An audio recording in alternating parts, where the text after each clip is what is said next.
Welcome back to the Sports News Analysis YouTube channel. My name is Mike. I'm continuing my Week 11 previews and analysis. This video is for the game between the Washington Redskins and the Philadelphia Eagles.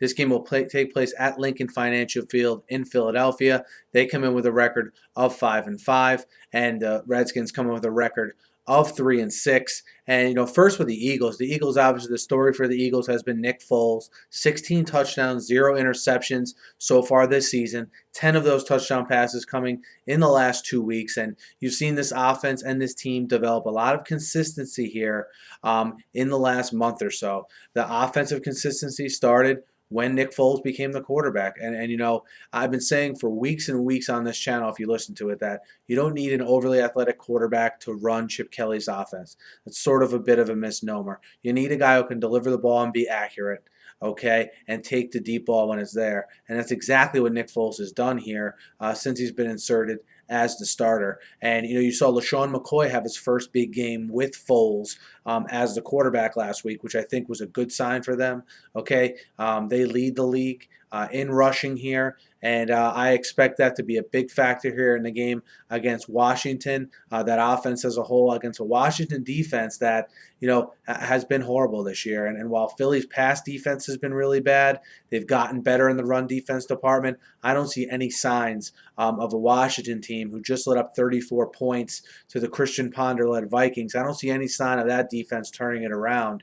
And while I think the Washington offense will play better this time around versus the Eagles, I don't know if it's going to be enough to counteract that defense. And I think that's the difference between the Redskins this year and last year. I know they were 3-6 last year and went on that run to end the season and win the division, but they had at least a respectable defense last year. And quite frankly, they don't have that this year. And the Eagles, their defense still lets up over 300 yards a game passing the ball, but they haven't let up more than 21 points as a defense in the last 6 games since they got blown out at Denver. So that's a defense that's improving.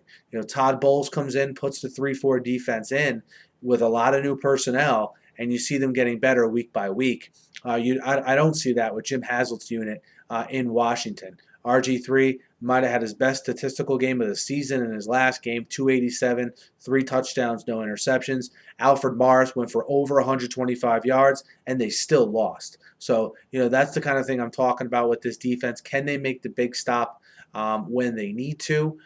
From Philly's standpoint, can the good times keep going, and can they finally win at Lincoln Financial Field? They've lost their last 10 games there, and if they want to make a run and win this division, they have to win at home. It sounds bizarre to say that is a team's problem because usually teams play better at home, but that's their problem.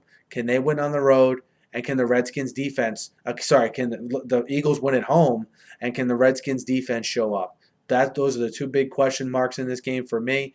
I think the Eagles play well. I think they do enough on offense. I think they win at home, -3.5. I like the Eagles at home versus the Redskins. Guys, let me know what you think. Hit me up in the YouTube comments. Hit me up on Twitter. I preview and recap every game every week. So be sure to subscribe to my channel here, guys. Thanks for listening. Have a great night.